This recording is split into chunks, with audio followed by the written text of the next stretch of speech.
At the one hand, sort of more diligent and cautious.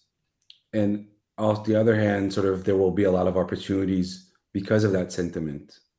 And there will be really good operators that will have access to those opportunities. And at the end of the day, when you invest with these operators like you guys, it's a long-term game. Let's get ready to scale.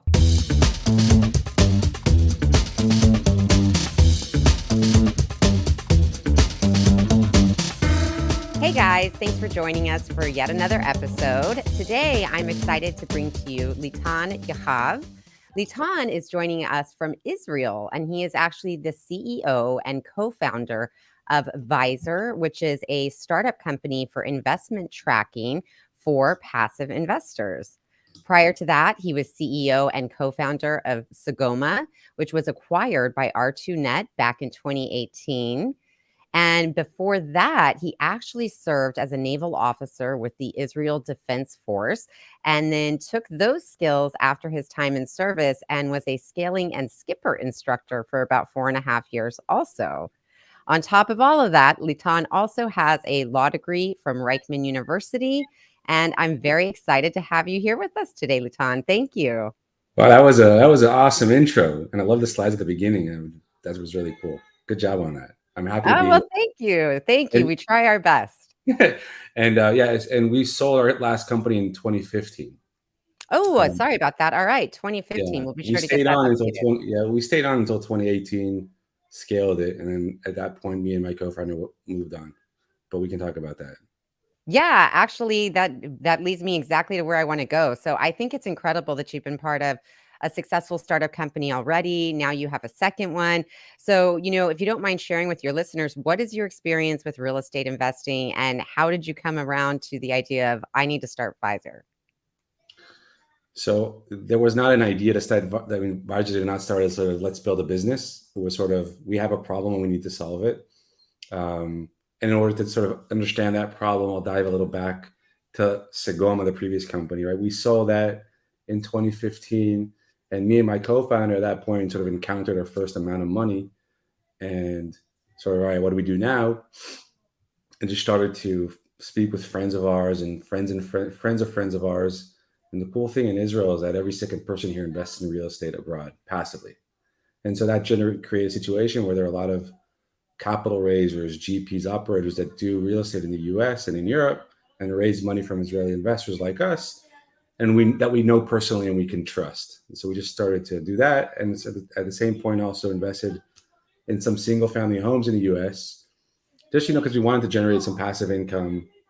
But then while doing that, sort of, we found out, well, rental properties, single family homes are sort of not really passive, right? They're really active. And and then we saw these multifamily LP investments as in syndications were like so passive, generating better returns. And we're like, why would we want to do the active stuff? Let's just do all only passive. And over the past 8 years, that's what we've been doing in real estate and private equity in the US and in Europe. With the biggest hurdle being finding people we can trust to invest with, right? That was the biggest challenge. Um, anyway, so that sort of brought us to, and because sort of we're so aggressively looking for passiveness, at some point, like 3 or something years ago, it was like, all right, I get an email from a GP that I invested with. I didn't even remember how much I invested and what my expectations were. And these are good problems to have. But I was getting more and more of these, and so was my co-founder, and we get money in and out of our bank accounts, and it just became a mess. And our spreadsheets became just too insane. And so we built ourselves a piece of software to automate all of that for us, which ended up being something that a lot of our friends wanted as well. And then we started to research the world, and there were a lot of people like us, and decided to build a new startup, and that's Vyzer. That's sort of a quick rundown of that. Yeah, very cool. So I'm sure that many of the listeners can appreciate everything you're saying right now, especially when you're an investor and you're invested with multiple sponsors and you're trying to keep up with all the communications, remember, and track all the performance of all of the investments. You're right. It can very quickly switch from being something that's passive to actually very active. So I think it's great that, out of this challenge, you decided to create a solution. Now you make it sound so easy, like, oh, we just decided to, create this platform in order to manage, our investments. So for our listeners that are into actually technology and startup companies, do you want to just kind of walk us through the process of how you kind of really started to grow out the platform and really, basically everything from the UX design to being able to actually attract customers, and just kind of share a little bit about that startup journey? Yeah, so it started really organically. We just hired an engineer and said, "All right, these are the these are our problems." And like I actually sketched out, PowerPoint, like this is how I want the buttons to look and how I want the flow to operate. We hired an engineer that we paid for to build it for us, um, and and then when we turned out when we turned that into Vyzer and built an actual startup and raised funding for that, that was after researching a lot of the world, mainly in the US, speaking with a lot of people like us, just to sort of reconfirm that we're not the only ones suffering from this, and there are people like us. And then while talking with them and understanding what their issues were, that helped us sort of identify what we need to turn what we built for ourselves into to bring value for people like us. Because the biggest problem with building any type of software business that I'm aware of is focusing on what needs to be done now, because the product is never going to be perfect, right? You have to compromise because you need to bring something to the market and you need to test it with people to make sure that what you're building is what they need or what they actually want and use. Because what they say doesn't always mean what they do, right? Um, and so that was sort of the initial process. And then after we sort of clarified that there are people like that, that they will use something like this, we raised an initial funding round and raised some sort of angel investor money here in Israel from some amazing angel investors, and built our initial version of the product into something more. We hired from day one really good engineers and designers in-house to make sure we built an amazing experience, which is also super secure and private, because those are two aspects that were really important for us. And then when we felt that that was good enough, even though we knew that it wasn't perfect, we started to onboard beta users into the platform and get their feedback and what needs to change. And we did that for almost a year, even more, like a year and a half of just like beta testing this and adding more functionality and removing stuff and security and just all this stuff until we actually went out and launched this to the general public, which was like 6 months ago, 6 months ago. Yeah, so it's definitely, truly in startup mode. And I'm curious to know, as you've had the opportunity to work closely with your beta testers, which are all obviously investors, what have been some additional benefits that you've discovered along the way of, creating this platform for investors, and maybe even any insights that's helped you gain into your own investment strategies? Yeah, so we have a few aspects that we didn't know would be really imperative to our customers. One of them is this feature that we call the Magic Box, which is essentially this module within a platform where you can just drag and drop files or even forward emails to. And then all your investment documents, your updates, your statements, your K1s, everything just flows, spreadsheets, everything just flows into that Magic Box and then is translated into an asset data, updating existing assets, creating that sort of like family office approach or concierge approach, which this was like one of the later features we did towards launching the platform publicly, because we weren't sure if people would like use that or not, but it became like a hit and everyone just uses our Magic Box nonstop, which is an amazing thing to see that we didn't think about that from day one. Um, and there were some more aspects down the road like cash flow projection, and we automatically now detect transactions in our members' bank accounts and link those transactions to assets, so that if I get a distribution from an investment, we'll automatically identify that and link it so that the performance is updated automatically. But I think the coolest feature, and this isn't something that we found out recently, it's something that we had in our mind from day one, but we needed to reach enough critical mass in order to launch it, is something we launched just 2 weeks ago, which we call sort of our benchmarking or community aspect of Vyzer. Like one of the things that anyone who invests in the private markets has experienced, it's so hard to get information about the people you invest with. It's always or almost always just word of mouth, right? So like if I I want to invest in Blue Lake, I'm going to want to speak with, it'll be higher chance if I hear or see that other people have invested in Blue Lake, and not people that Blue Lake has told me about, but people that I met, at a conference, at an event, on a podcast. Like that's where it happened. And so what we've done at Vyzer is we've sort of created this situation where, because we've already reached that critical mass, we now show our members where other people are investing anonymously, what their asset allocation looks like overall, but also within each asset class, which platforms, funds, operators, GPs they're investing with, and how much money has been invested in each of them, and how many investments. And we want to add more and more functionality so people can interact with each other based on that, and just share like anonymous but honest aspects of their investments experience, which brings a lot of transparency into this opaque industry, which is totally non-existent. So that's really cool. That is very, very cool. And I know that that's a huge concern to a lot of investors. How do they know if they're picking the right operators, if they're partnering with the right sponsors? How do they do enough due diligence?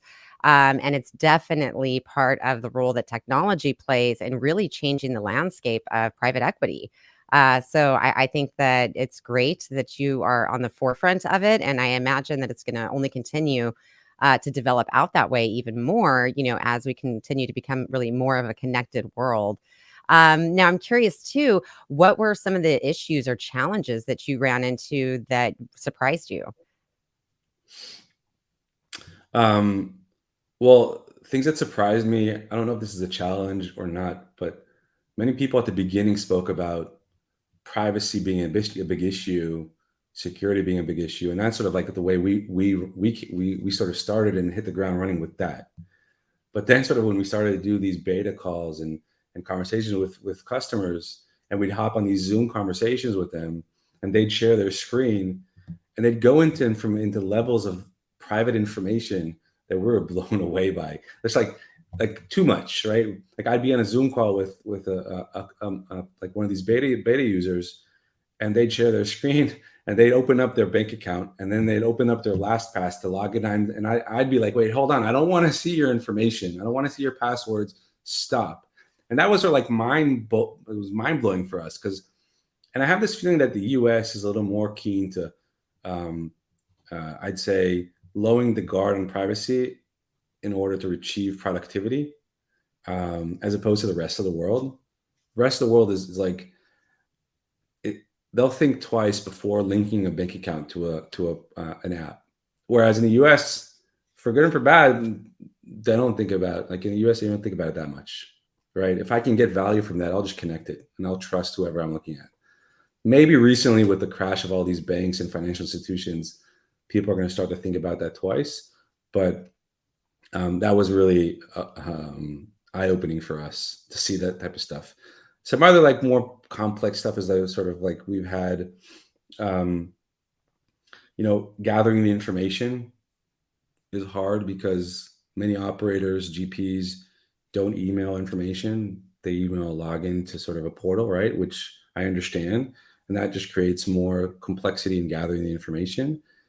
And another thing I've seen is that, so you can imagine when I've invested in a bunch of different operators, and I have different logins to different portals, and each operator uses a different technology for their portals, right? There's InvestNext, and there's Agora, and there's Juniper Square, and there's like endless numbers of pieces of software that the GPs use to communicate.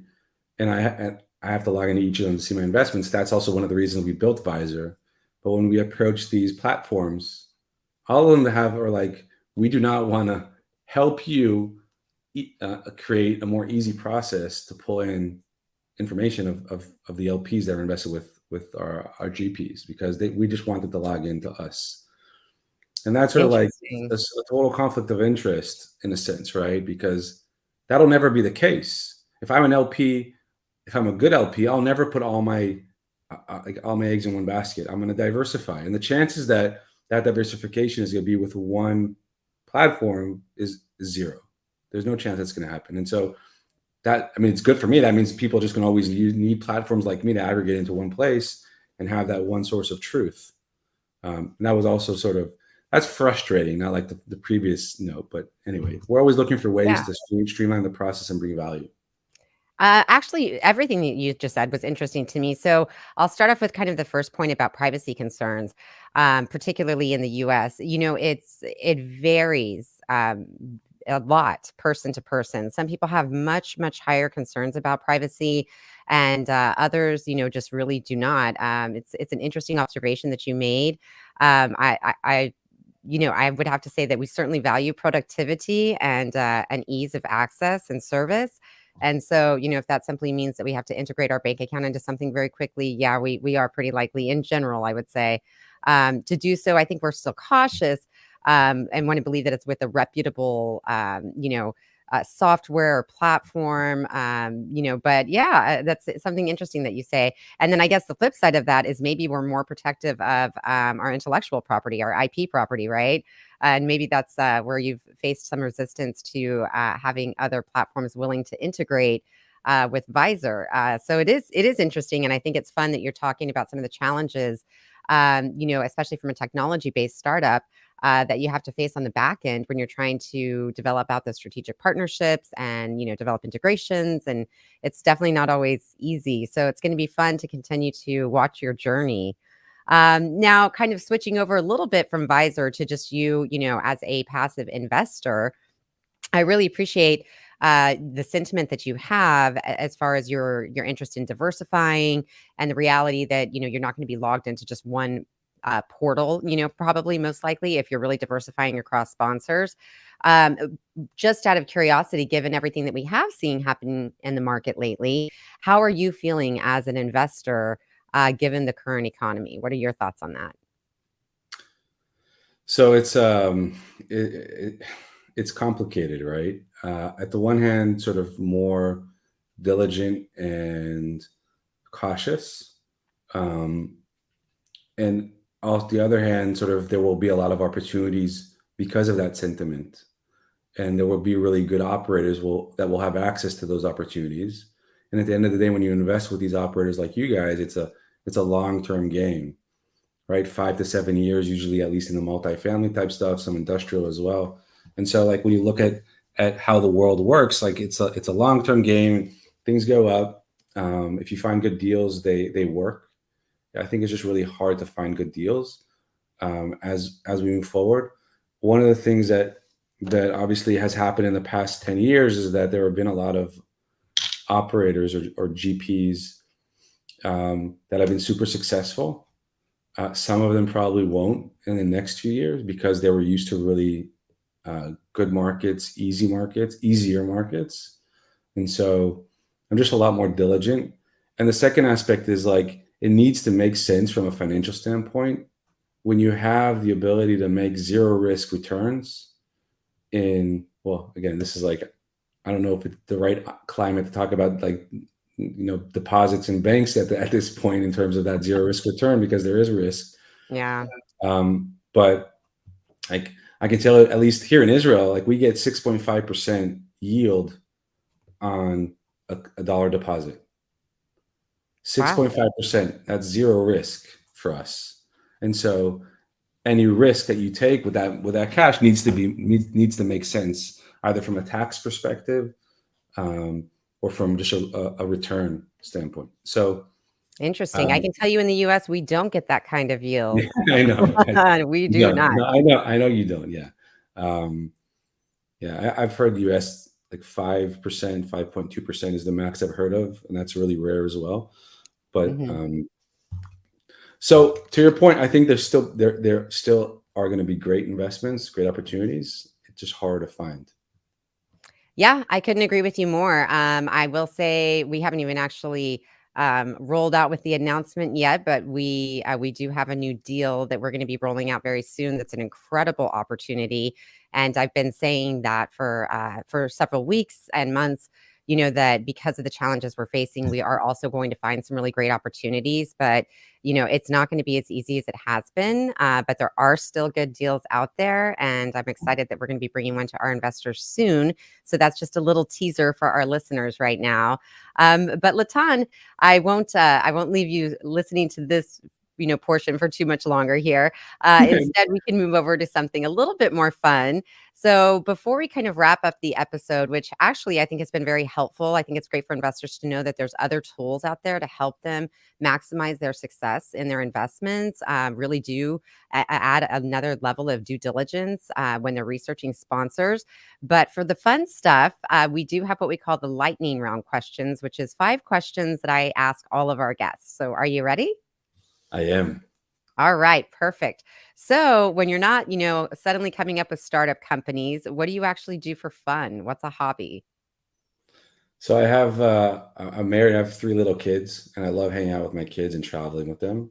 Other than that, sort of from more an activity standpoint, sailing and snowboarding are my main sort of hobbies, I'd say, when I get a chance to do them, when I'm not building a startup or with my kids. Very cool. I can always respect that. Now, what about a fun fact? What is something that most people don't know about you?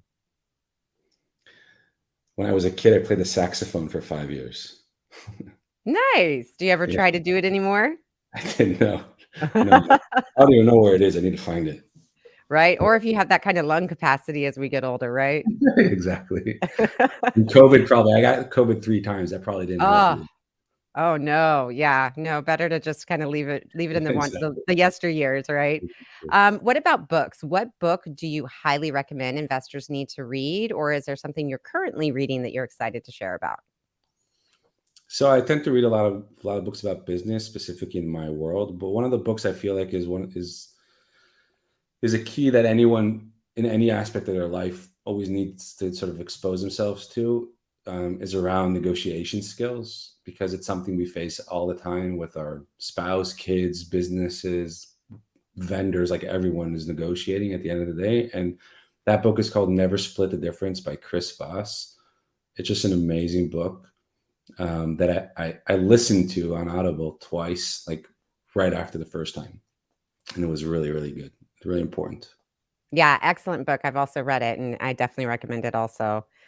Great. All right. Now, one of the things that we talk about at Blue Lake is, the goal isn't just make money. Obviously, that's everybody's goal, but that's not the point of it, right? Our goal is to really live an extraordinary life. And so, what would be your advice to people that are really focused on building extraordinary lives?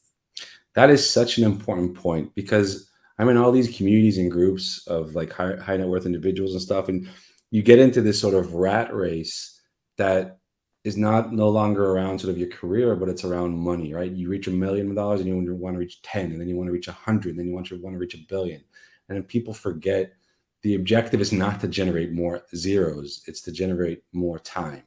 And Exactly. that's sort of like something that is so important for me. Like, it's really important for me. I want to be at home every night, if unless there's like a crisis, and be home with my kids before they go to sleep. I'll work afterwards, but I want to be with them, because I'm going to miss those periods when they're old, and they won't want to be with me. Um, and traveling with them, like, it's just like, I feel like for me, it's experiences, especially with people that I care about. That for me is above all. Um, and and it might sound sort of like trivial, right? But that, for me, is sort of the objective. So, to have that freedom to do whatever I want to do with the people I care about. Um, yeah, That's great advice to keep that as a priority. Absolutely. I couldn't agree more for sure. You can be very rich and lonely and miserable. So, excellent yeah. advice. I mean, there's this whole FIRE movement in the world, financial independence, retire early. That movement. And I hear so many people sort of saying, yeah, we cut restaurants, cut traveling, and we don't do much, and we've reached fire. And I'm like, what the hell is, I mean, that's worthless. Like, why would you want to live that way?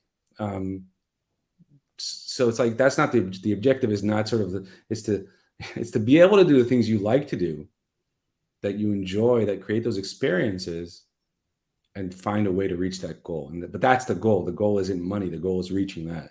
Absolutely. It's to actually enhance your life. Couldn't agree more. Now, last but not least, and this will be a reward for those listeners that have hung in to the end with us. I know that you have a little freebie gift to share, or at least a discounted gift to share with our listeners today. So, if our listeners want to get in touch with you and if they want to take advantage of this a special discount that you're giving out, How can they do that? Yeah. So first of all, I always love speaking with other LPs or other people that are interested in passive investing in real estate. You can reach out to me. Our website is Vyzer, VYZER.co. And I'm Litan at Vyzer.co, or Twitter, Facebook, LinkedIn, whatever you guys want. I'm totally available there. And the discount, so what we've decided to give the Ready2Scale listeners here is, if you head over to Vyzer, VYZER.co /Ready2Scale, you'll automatically get a discount of 15% when you sign up to Vyzer. We're happy to give that to the listeners of Ready2Scale and to Blue Lake investors as well. And also, if there are any questions or anyone wants to reach out, totally available and open for it. And we thank you for that, Litan, very much. And as a reminder for those of you listening and not necessarily watching on our YouTube channel today, that is Ready2Scale, SCALE. All right. Well, thank you so much, Litan. We appreciate your time. And for those of you that tuned in today, thank you so much for tuning in. We appreciate you. We'd like to know your thoughts. So make sure that you like, rate, and review the show. And in the meantime, be bold, be extraordinary, and keep moving forward.